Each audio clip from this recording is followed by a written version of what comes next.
morning. How are you doing? I love Bulletproof coffee. I don't know if you tried it yet, but it's tablespoon to 2 tablespoons of butter, Himalayan sea salt, a little bit of coconut oil. Put it in a little bullet mixer. Mix it up really good. When you get done, it's like having a cappuccino, except for there's no milk in it. There's no sugar. There's no chemicals. It's strictly great coffee, a salty caramel taste, and it does taste like butter too, but it's really good.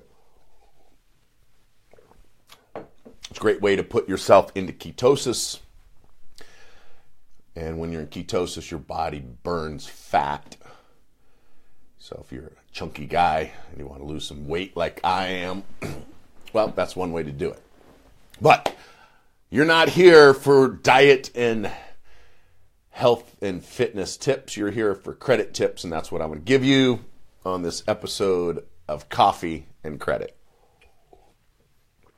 One of the things that I see a lot, and I saw it this morning, was someone posted that they had bad credit because they don't have enough money.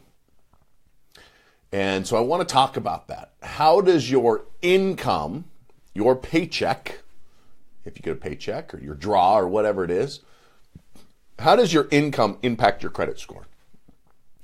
And I talked to a gentleman yesterday that he's like, yeah, my credit's bad. I just, my debt to income ratio is just out of whack, and so my credit's screwed up.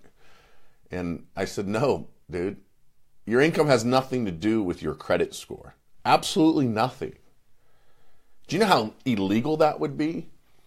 That only rich people could have good credit?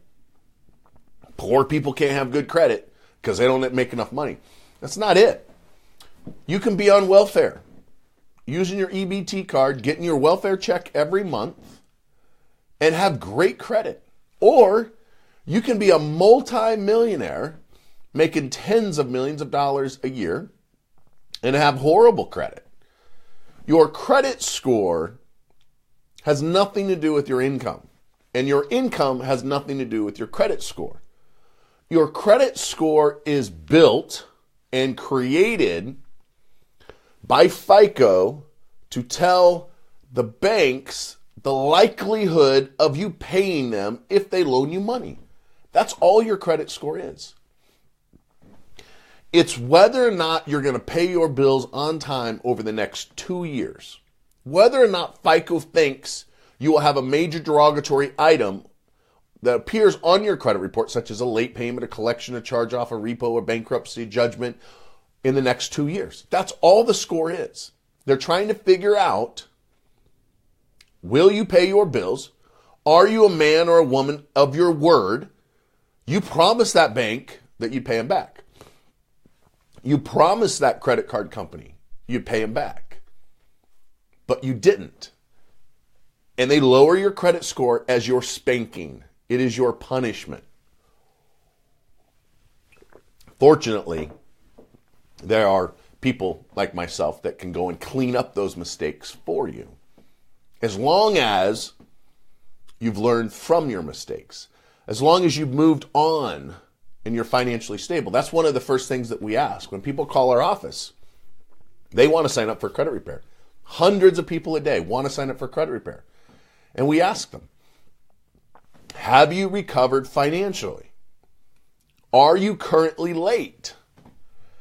And if the answer is yes, I'm currently late. No, I'm not paying my $10 monthly fee to Capital One. I'm not paying my $25 minimum payment to Barclays. Then we tell them, hey, I'm going to send you some CDs to listen to, some MP3s. I'm going to send you some emails, some books to encourage you how to read, how to start fixing your credit. But you're not a good fit for credit repair right now because you haven't recovered financially yet. So you need to recover financially first, then get your credit fixed. Because otherwise, you hire someone like me to fix your credit, and I delete all the late payments, and then you're late again next month, and now we got to start all over.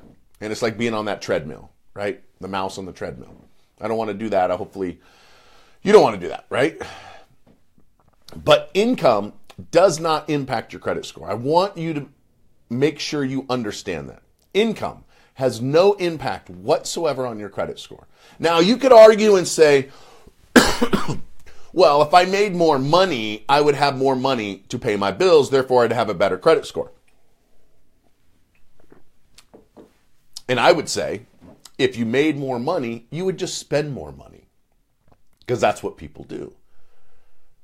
I had a meeting yesterday with my staff, and I talked about if you want to become financially free, you need to start saving money, start investing in yourself first, start investing up here, right? Spend time on your body, making sure that you're healthy. And one of the girls said, yeah, I read the book that you told me to read, and now I'm putting away 10% every month. 10%. And I said, that's awesome. That's awesome. But you're never going to get rich. You're never going to become financially free, financially wealthy. Nothing is ever going to happen if you're only saving 10%. You have to go up to 40%. And I explained the reason you got to go to 40% is because you're paying taxes. For every dollar you make, you pay 50 cents in tax. Even if you don't pay taxes generally, because you don't make enough money, everybody pays taxes. Sales tax, gas tax, cell phone tax. You'd be surprised how much tax there actually is. But you might say, well, if I made more money, my credit would be better because I'd have more money to pay my bills. And you wouldn't. You would just have more bills. It's not about money at all. Now, can lack of income decrease your credit score? Sure. If you lose your job, you get sick, you get in an accident, and you lost your income, now you don't have any money to pay your bills, yeah, that's going to impact your credit score, but it's not your debt to income ratio. DTI has no impact on your credit score. It's whether or not you pay your bills on time as you promised you would when you signed that contract. I know that's some harsh words right there. That you promised to pay the bank back. And then yet you didn't. You promised to pay that credit card, and yet you didn't. You hired the credit repair company to fix your credit, and you promised to pay them when they fixed it, and you didn't. Right? DTI does not impact your DTI does not impact your credit score. Where people get confused is utilization rate and DTI. Utilization rate is how much you owe the credit card companies based on what your credit limit is. If you have a $1,000 credit limit and you owe the credit card company $1,000, you're 100% utilized. If you have a $1,000 credit limit and you owe them $10, you're 1% utilized. So utilization rate is different than debt to income rate. Debt to income can prevent you from getting a loan or a credit card or a car, right? Debt to income can prevent you from getting something, but it doesn't impact your credit score. So don't get those things confused. Debt to income does not impact your credit score, but it can impact your ability to buy a house.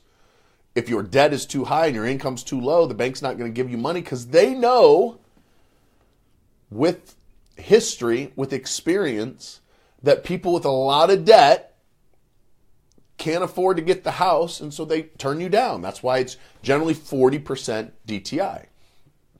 But it's not your credit score. So I'm going to recap again. Debt to income does not impact your credit score. Utilization rates impact your credit score. Debt to income will prevent you from getting a loan or a credit card, but it doesn't impact your credit score. Hope you enjoyed that today. Hope you learned something from that. See you later.